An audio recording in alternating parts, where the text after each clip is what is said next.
News Canberra. The Prime Minister's $200 million promise for Midland Hospital builds on WA Labor's promise for an upgraded emergency department during the state campaign.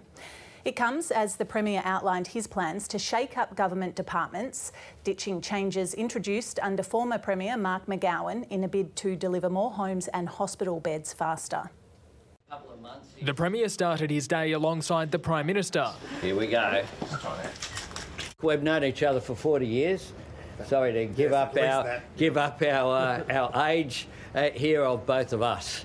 Campaigning in the federal seat of Hasluck, they jointly promised $350 million to grow Midland Hospital. The expansion will add 60 more inpatient beds, 2 more operating theatres, a new ICU and as well as the new emergency department. The opposition offering its support, but only because of falling bulk billing rates. People, because they are not now going to the doctor, because they cannot afford to, when they do finally present, they are so much sicker, and that is what is putting pressure on our hospital system.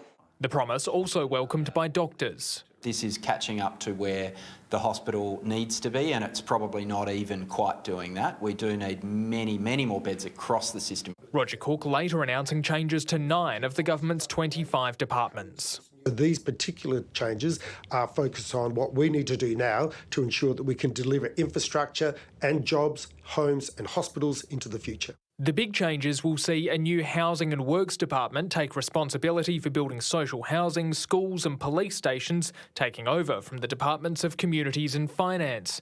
Transport will expand to include a new major infrastructure arm, which will be in charge of delivering key projects like hospital upgrades and a new port. In a sense, a big builder and a little builder. It's about retaining talent.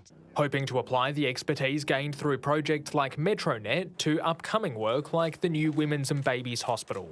While there are some big changes ahead for some bureaucrats, the Premier says he isn't expecting there to be any job losses and that any extra costs will be absorbed by departments' existing budgets. The changes are due to start taking effect from July before being completed by the end of the year.